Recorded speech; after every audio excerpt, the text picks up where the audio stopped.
Hey everyone, welcome to the Reseller Room podcast. We've designed this podcast to help you start and grow your reselling business. We hope that these conversations are valuable to you.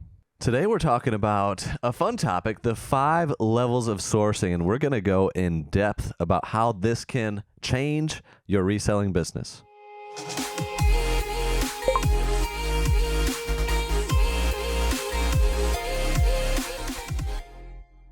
One of the most fun things about being a reseller, as I feel like, is sourcing. Like being able to go out, find the deal, hunt. I mean, obviously that's what your YouTube channel is built off. That's what people love to be entertained by, is going through that garage sale bin and finding that super rare Pokemon game and it's marked at $0.25 or whatever it is. Like the thrill of the hunt. Mm-hmm. What is the strangest place that you've ever sourced from? I've sourced from a lot of strange places. There was a really sketchy flea market in Toledo, Ohio. I remember that one. We did a video of the sketchiest flea market. Oh my goodness, it was just like piles of stuff everywhere. Just really, really weird. And then kind of a different one is unclaimed baggage. That was weird. It was like a strange honey hole for such a short period of time. I think, was it a Discord member that led you onto that, or what was it? It was a viewer. It was a viewer that was like, hey, they're launching this site. It's pretty good right now. And this was probably, 2020-ish? Yeah, I think it was. Yeah, their stores had shut down, so they went online only. Unclaimed baggage in, I think it's like Huntsville, Alabama. Yeah. Apparently an amazing store. I'd love to go still. But it'd be so cool to go in person. I want to go, yeah. They had to go online only. They had this overflow of stuff, and it's what you get from the airport, unclaimed baggage. And so you might imagine there's a lot of handhelds. Yeah, a lot of headphones, a lot of game systems, a lot of, switches. And, dude, the deals that they were putting on there were insane. Remember that? It was amazing. Did you get a pair of headphones? Oh, yeah, I got some Sony headphones. I think I got... probably some controllers or something. Yeah, I may have even got like an iPad or something. I remember, but there was so much stuff. Laptops they had, and I remember Game Boy SP. The first day I looked, they were $9. They had like 5 Game Boy SPs for $9. I'm like, what? I was just shocked, and I think their DSs were like $14, and then 3DSs $50. But these are just like, and everything showed up just in immaculate condition, beautiful packaging, and I was like, what is happening? It was like the Twilight Zone, dude. It was crazy. I was like, Liz, can I spend like all of the business money right on this? It was. I remember sitting there because I think it was over. We were driving or something when he sent it to us, and we looked at. We were so scared for that first purchase. This can't be real. Yeah, this felt like a scam. I bought like 3 things and was like, "There's just no way." And then they showed up to my door in immaculate condition, beautifully bubble wrapped, and I was like, what? And get back on the site like, this is crazy. Buy everything. And it wasn't like fully released yet or something. No. So it was like, in a pre-release or like a beta. And by the time that they actually like released and like it was advertised and all that, like everything went back to market. The site still exists. It's a cool site. I think. I looked at it a couple weeks ago. I should look at that again. I don't know. There could still be some deals there. Unofficial sponsor. There you go. Go check. Shout out to you guys. Unclaimed baggage. Yeah, that was fun. There was that period of time where it was just crazy deals, crazy nice stuff. Yeah. And it shows you the power of online, because before that, I don't think they did anything online. They were brick and mortar. Yeah. And they'd be in there and they'd be selling stuff and people would come in, and that's cool. But when they moved to online, stuff probably just started flying. Oh yeah, I bet. Flying. That's crazy. So, all right. So today, 5 levels of sourcing. This is kind of a Chase original, more or less, right? Like this is kind of something that you've kind of learned and grown and talked about in your channel for a number of years. So, when you're talking about levels of sourcing, before we kind of define what the levels are, like, explain what you mean by levels of sourcing. Like, is all sourcing not the same? Yeah. So, certainly not. And I still source at every level, for the most part. So I consider it 5 levels, and this could be a little bit fluid. It could kind of adapt and change a little bit, but in general, it's pretty set here. And the goal in most cases is to get to at least level 3 of sourcing, at least if your goal is to be full-time. So the first level is local. garage sales. The second level is thrift, pawn, retail. The third level is local connections and collections, and maybe even small game store buyouts locally. Level 4 is online sourcing. And then level 5 is deals come to you. Let's start right at the top. Talk about level 1 of sourcing. Level 1 is probably still one of the most fun. Yeah. And one of my favorites because I love garage sales. So on level 1 of sourcing, you have limited cash. Yeah. So like this is where, you can start your business. Yeah. This is where you started. Yes. Yeah. And you're going to garage sales. You're looking for high margin stuff. So you're looking to get something for $10 that's worth $100. $5 it's worth $50.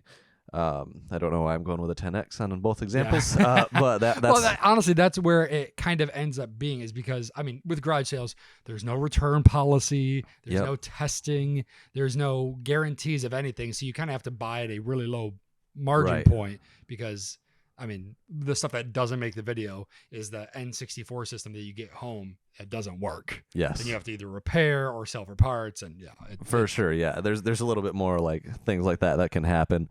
But it's harder to find. It's harder to find these deals. You could also include like some thrift stores and flea markets in this level. Yeah. So if you're getting the low dollar things and flipping them, it's a very fun level to be at. Yeah. Being a full-time reseller at that level, it is possible.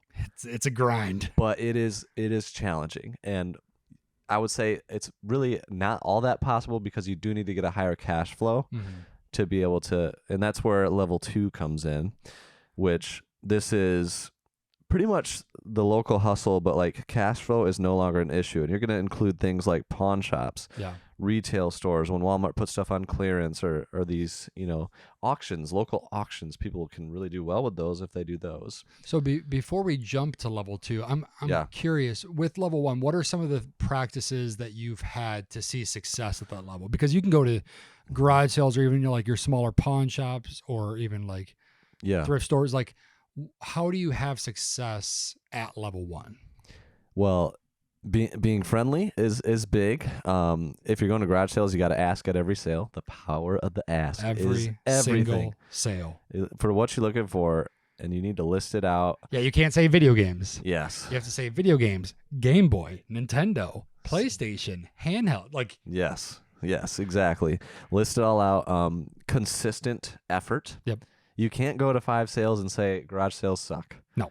We get that like you guys live in a honey hole area. You have the craziest area. It's like we went to 67 sales today and showed you 6. Yes. And so I understand why people think that. Because again, they see the highlight, but they don't see the whole thing. I've garage saled in Florida, Alabama, Indiana, Michigan, Indiana, Ohio, and like the vibe is pretty similar in all these areas. I do feel like we have a really good thing in Michigan, especially with seasonal neighborhood sales. I think that's an advantage. They're more clumped together instead of spread out throughout the entire volume of sales in the neighborhoods can be higher in a short period of time. But yeah, you got to be willing to put in the work. Get out to sales early. Separate yourself. Make routes. Use Yard Sale Treasure Map. Use Craigslist. Use Facebook Marketplace. Use your local newspapers, and like give yourself the best chance of success. There will be competition. You got to find ways to separate yourself. Even for, shoe sellers, card sellers, Pokemon, sports, TCG, all these different things. Like, you can source at this level. Yes. Like right now, regardless of where you're at, if you've got $10 in your pocket, and we've done this, we've done with the $10 business. Yep. Like, you can source at this level. Yes. And it really helps to learn the low-hanging fruit in many, many categories too. Redline Hot Wheels, 35mm Canon AE1 cameras, Pentax K1000, Sony Handycams. You got to know your cameras. You got to know your Texas Instruments calculators. Those are going to be out there for $1, $5. There's just so many things that other resellers are passing up. They're only looking for their category, so you can still have success if you branch out. Sports game list was something that was really popular back in the day. I don't know if we've talked about that in a while. Worth buying. Yeah, there's before NCAA 25 came out, it was like NCAA 14. Like, you could find that. I found that numerous times for 50 cents, $1. At noon. At noon, like even part of the way through the sale, because people don't. It's a sports game. People think they're worthless because 95% of sports games are worthless. 5% they aren't. sold all their Mario, Zelda, and Pokemons because everybody knows those. Yeah. But yeah, if you can just learn a little bit more than the next person, it helps a lot. Yeah, power of the ass goes a long way. Yeah. So level 2. Yep. So thrift, pawn, retail, and cash flow is less of an issue. This is where it starts to get really interesting. So you've started to grow your cash flow a little bit. You've sold on eBay or Amazon, whatnot, Mercari, whatever. Your business is growing. You're starting to make a little bit more connections. You're doing that pawn shop thing where you're trying to like become a person that the pawn shop likes. So you're being friendly. You're making a connection. You're introducing yourself. Brother Dave and I have been working at this level a good bit recently in some of our main channel Chase After the Right Price videos, the local game stores, and the first thing we're doing is like we're going up and just introducing ourselves, which we haven't really done that historically, but that's been a nice shift of like we actually genuinely want to connect with you guys, especially if we like your game store, and like it's like you're doing a great job and just trying to connect and introduce and like tell them what we're doing with videos instead of just trying to be secretive about it or something. Like it's just always a better approach to be like upfront, meet people, try to make connections. Your cash flow grows a little bit and the volume is a lot more scalable because you have more options. Well, I remember back in the day, we'd go back before we even all of us had smartphones. I had the Droid, the Motorola Droid, and you had an iPod Touch at the time. And Crazy. I would put on the Wi-Fi cast or whatever, and we would go into a disc traders or go into a Mega Read player, go into a video local store and just scan. What's this going for on FBA? What's this going for on Amazon? What's this going for on eBay? I learned so much that way. That's a great education. Like I learned all these like little hidden games that you just didn't know are worth money. A lot of you guys know these games, but like Pro Sport Hockey for NES. You could find that at a game store for $2.99 and like, oh, that's a $50 game or whatever it was at the time. And it's like, I had no idea. But then the next time I see it, I'm buying it. And I just would retrain. And now I go to a game store, I'm like, it's funny because years of effort of learning. As a kid, you've always had that. You've always had that like memorizing and stats. Like for when we were kids, it was rookie years of sports players, whether it's baseball or basketball or football.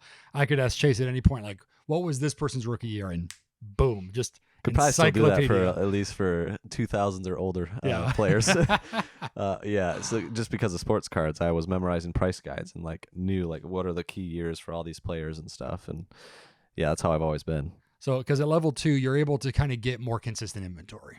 Like with garage sales, you're hunting, and if you can find a thing every 10 sales, like you're killing it. It's way less predictable. You can have huge weeks and then weeks that are just terrible and discouraging. But level 2, you've tried to make it more predictable because you have multiple stores that you're connecting with. And if you can go, like, let's say you hit 2 game stores, a thrift shop, and a pawn shop, like you're probably going to walk away with 10, 15, 20 items at least, depending on the shops you're going to and the relationship you have with those shop owners. It's huge. That's a big deal. Like you can scale a lot more quickly at that versus every Friday and Saturday going out to the local garage sale and trying to find that thing over and over again. So talk about level 3. Level 3 is my I love this level. This is where it all gets very exciting. Level 1 and 2 are directly correlated to level 3. You need to master those levels in order to get to level 3, and that is local connections and collections. This is where you have very successfully operated at level 1 and 2 for a period of time. Meaning, when you go to garage sales, you are getting phone numbers, you're leaving cards, you're telling them what you do. And you are separating yourself. If somebody has a new 3DS XL for $5, you give them $100 because you know you can flip it for $200. Like you are doing everything that you can to separate yourself, your business with integrity, to build your integrity, to have that be known about locally, to have people start talking about it, and then understanding that when you meet a whale. So what is a whale? A whale is someone that has the potential to have a lot of replenishable inventory that you could buy. So a whale in that sense of like they could sell you a lot. A whale can also be somebody that buys a lot. And I say this affectionately. All right, I've been called a whale a lot. Talk about one of your local whales. Who's one of your first ones that you've got to deal with? So one that has been on the channel a lot, Michael Cash. He's in a city about an hour and a half from here. I met him when, he was probably 10. I was like 16. I think we were about 6 years apart. He had a garage sale, and he was just like me. He's a little hustler, like little. I love Michael, man. He's him and I's stories are staggeringly similar. He sold his first item on eBay when he was 8. I did too. He grew a business. Just crazy. But now I've spent tens of thousands of dollars with him each and every year for the last 4 to 5 years. And I sell him my gold and silver because he pays up for that. And that's part of his main business. He's full-time. I'm full-time. We've got Juan, who's another local connection who brings us stuff about once a month, about $1,000 worth of stuff. He goes to garage sales, Facebook Marketplace, and gets good stuff. Alfredo used to not like him because he was I've always wondered, is his name actually Alfredo? Yeah. Yeah, it is. What a name. Alfredo. He was my competition. So he was like the only competition, the main competition I had for video games when I'm a kid going with Granny. And I would see him and I'd be like, oh, man, that guy. I'd be so mad. And beat me there. Like, Granny, he's always beating us to stuff. And then years later, finally, I was like, maybe I should just introduce myself. And I did. And then it's like, oh, he's just selling at flea markets. I'm selling on eBay and Amazon. There's a lot of things that I can buy from him where he can still make his money and I can make mine. So I've spent tens of thousands of dollars with him. We got Brad from Brad's Toy Barn. He was sold at flea markets. I met him, went deeper with him. And then it gets even more interesting. And none of these people knew you from YouTube. Correct. Like these are all people that you just interacted with locally. Yes, exactly. And I didn't even have YouTube when I was connecting with these people. And then it gets even more interesting when all of those people are like telling their friends. Yeah. And, oh, my friend over here has a collection of video games they want to sell. My friend over here has these Redline Hot Wheels. They don't know what to do with them. This person has coins. That person, and it's just like. Kind of get that starfish effect where you had this one person, but it starts branching off to all these different legs of other people that are doing similar things, even in different fields than you, that you can build connections with. And the best part about level 3 in addition, it is low effort for a high amount of stuff. Yeah. So if you can get big collections and you only had to source for an hour that week, but it covers you for the next month, you have way more time to sell. And that's why level 3 is where you want to be. Well, and it has, I feel like level 3 is the best balance because as we go through these levels, what you'll tend to see is you'll see margins start to decrease a little bit. And you'll start to see kind of the volume increase a little bit, which is natural in your business. Where in garage sales, your volume will be pretty low, but your margins, like that's where you can get really like 10x, 20x type of deals. You're not getting 10x or 20x type of deals at local connection stage, but the amount of volume that you're getting and consistent volume, that's what a business is built on. Yes. Yeah, it is absolutely massive. And this is the level that as I was finishing college, I got a food marketing degree. Super useful now, right? Super useful. Yeah. Some say the marketing part of it is useful for what I'm doing, but I still don't know what I learned in college. But maybe you guys actually learned something in college. Good for you. I don't know. I just didn't retain a lot of it. And it's not because I was drunk or partying, all right? It wasn't any of that. Chase was a good kid. I was a good boy. Got my degree and then had really operated at level 3 for a couple of years because I had limited time, very part-time. So I needed like a limited amount of sourcing, and I'd established connections to the point where it's like my wife and I talked about it. We're like, let's give this thing a shot full time. And because I was operating at level 3, I could call on these connections frequently. Once a month, I got, 8 different connections that I'm like, hey, what do you got? You got, I'm ready to spend money. That's the other thing. You got to be ready to spend cash. If they're like, I got this deal, I need $2,000, it's worth $5,000, and you say, I don't have the cash, they're not going to They probably won't give you the next call. They're going to call the next person that does have the cash. So you got to be ready with cash flow at that level too. And that's really level 3 is where you can start to make the move from part-time to full-time. Yes, 100%. Like level 1, level 2. It's possible, but challenging. But it's challenging and it's hard to scale. Yep. Level 3, you can run an entire business by yourself at level 3 and have a full-time income. Absolutely. Yeah, it's a huge deal. So, all right, transition to level 4. This is where the numbers of in video game world, you've got kind of your sliding scale of like people that are in bronze, silver, gold, and like as you kind of go farther down the scale, you have less and less people. Level 4, level 5 is where you're gonna see less people make it to. Let's say what is level 4? What's that all about? Yeah, so to be able to do it well, I should say. People may try to get into it, but to be able to do it well and sustain it. Right. So level 4 is online sourcing. which this is like probably the most scalable. There's a lot of potential opportunity, especially if you've separated your business, to be able to buy stuff from eBay and sell it on other platforms for a little bit more. But yes, the margin is tight. Is tight. It's very low. So you have high cash flow that you're working with. You're willing to spend $100 to make 120. Yeah. Even 110 in some cases. The volume is very consistent. The effort is very low to get a lot of inventory. So this is where a lot of big Amazon business operate. Yeah. Like the really big ones are generally operating on level 4 because they can't possibly go out locally and get enough inventory to fulfill enough for 70 employees or whatever. And you have to have a really good understanding of the market at this level because it can be pretty volatile. So it's very data driven. People are using things like Keepa for Amazon. They're using it's very. So there's some people in our Discord that are operating very effectively at this level with one person businesses. Yeah. And it's a great place to be if you're into the numbers, if you're into like, okay, trends, I'm gonna like buy this before, like there is a lot of opportunities, and then you can just get deals that are just home run no matter what you consider if you look in the right places. So level 4 is very exciting. It's one that I do a little bit of, especially when GameStop does big sales or was doing big sales. I would pounce, but I don't spend as much time in level 4. Though I think maybe there's a lot more potential too. Yeah, the nice thing about level 4 is it allows you to do most of it from the kind of confines of your business or of your home. Or it's a killer level. Like you don't have to be out there driving an hour and a half to this neighborhood sale. You don't have to be spending an entire day doing this store and then this pawn shop and then this game store. You're not working physically as hard.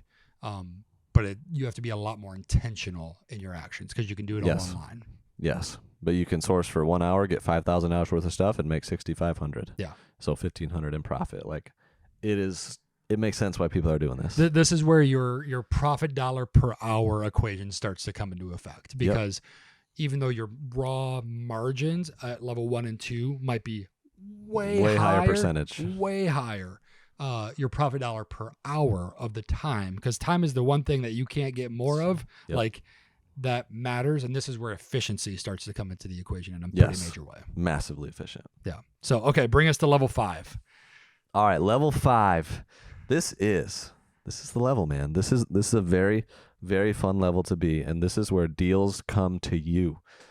Whether there's a few different ways you can do this, and I'm probably not thinking of all of them, but the two main ones that I can think of, one, you have a store. Yeah, brick and mortar, game store, whatever, trading card store that people bring in inventory, trade it in, you buy it, and the general public just does this all the time. Yep. Which is very exciting because you didn't have to do anything other than have a store that exists and tell people that you're buying stuff, and they just bring it. Conventions are a great way. Like shoe dealers, they'll set up a table at conventions, and they'll be selling, but really what they're doing is buying too. That's a good point. Yeah, so vendors setting up at conventions saying we buy. Yep. That's a really, really smart way to do it too. And then the way that we do it is through content, is through social media, letting people know that we are buying collections. So we've been doing that for a lot of years. Yep. Bought hundreds and hundreds of collections. So thank you to any of you that have sold us a collection genuinely. That's been an absolute blessing. And you kind of have to find ways to separate yourself if you want to do volume. Yep. So collections, like, we're still buying them, but our obsession lately has been taking out the barriers to entry and the friction in the process as much as possible. So that's where at our website, caterpillarcrew.com, you can find our buy list, and we have our top dollar list on there, about close to 2,000 items. Yeah. Where you can just scan items and send them off to us. The prices it's good as long as the condition's good on everything. Super simple.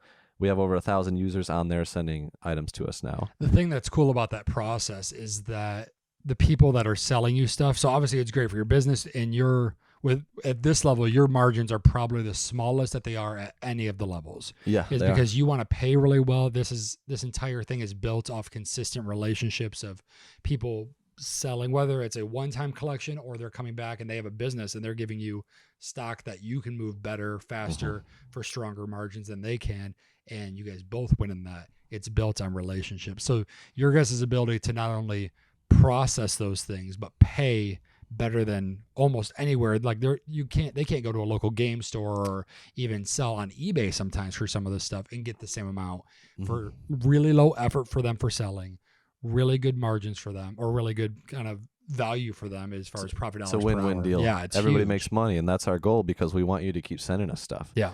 And we want to just keep the gravy train rolling. And the other option you have on the website, if you have a full collection, you just put your price charting link in there. You got two options. That's the second one. And then you'll get emailed within minutes our offer on the collection. And then we still have to like verify the pictures and verify everything else. But we've done everything that we can. Not everything. We're still doing more every day, every month, to like reduce the friction and make it easier to be kind of at this level 5 where, you know, we're partnering with other resellers, with other businesses. And opportunity is everywhere, man. Like I feel like people will hear, they'll be like, okay, that's great for you, but what about me? Like there's nothing stopping from anyone that's listening to this in their genre and their business, whether it's clothing or shoes or media or whatever it is that they do, watches, or like you can start something like this. Now your marketing, your content, it might look different. Your venue might look different. Like maybe you're going to a convention, maybe you're setting up brick and mortar, whatever it is, but there's opportunity everywhere. There is no, that's the thing I love about online reselling is there is always demand and there's always a way to get supply. And as long as those two things exist and you can provide a service, that's one of the things I feel like is undervalued in the industry and often misunderstood is resellers are providing a service. It's I'm getting this thing and I'm going to prepare it, get it, list it, and make it available to you really, really easily. So it's brick and mortar. You're like, man, I've been looking for that pair of Dunks. I've been looking for that one card, that PSA 10 Charizard, whatever it is. You can walk into that shop, look at it, hold it, feel it in your hands, pay for it, and walk out with it all on the same day. And there's a value to that. Or the even greater service of buying it online and not even have to go anywhere. Don't even have to go to the store. Find exactly what you want. And so there's a value add there, and that's one thing. And any business, as you're going through these sources or these levels of sourcing, like adding value to relationships is a big deal. One thing you'll see kind of as a trend throughout all of this is like level 3, level 4, even a little bit depending on the vessel, and level 5 are all highly relational based. Like you're connecting with people and being genuinely kind, not fake, but being genuinely kind to any of these levels, garage sales, local shops, is a very profitable venture for a business owner. Integrity is everything. And because the thing is when someone calls you and says, hey, Chase, I have this, can you buy it? And you say yes, they don't have to wonder, is he going to show up? Yes, he's going to show up. Yes, he's going to have the cash. Yes, he's ready to work in good faith. And that goes a long way. And I would be curious as we recap these 5, which level of sourcing are you at? Let me know in the comments down below.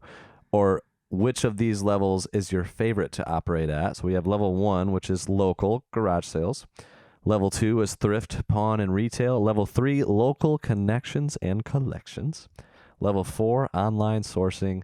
And level 5, deals come to you. Which level is your favorite to operate at in your business? We hope that this conversation has been helpful to you guys. Thanks for tuning in. We're going to be having a Discord call live. It's going to be a kind of conversation between Chase and several other resellers on this topic of sourcing on these 5 levels. If you want to learn more, talk, or even share some of your thoughts, we would love to hear from you. Check out the link below for that Discord membership. We'd love to see you in there and be a part of that conversation. Thanks, guys.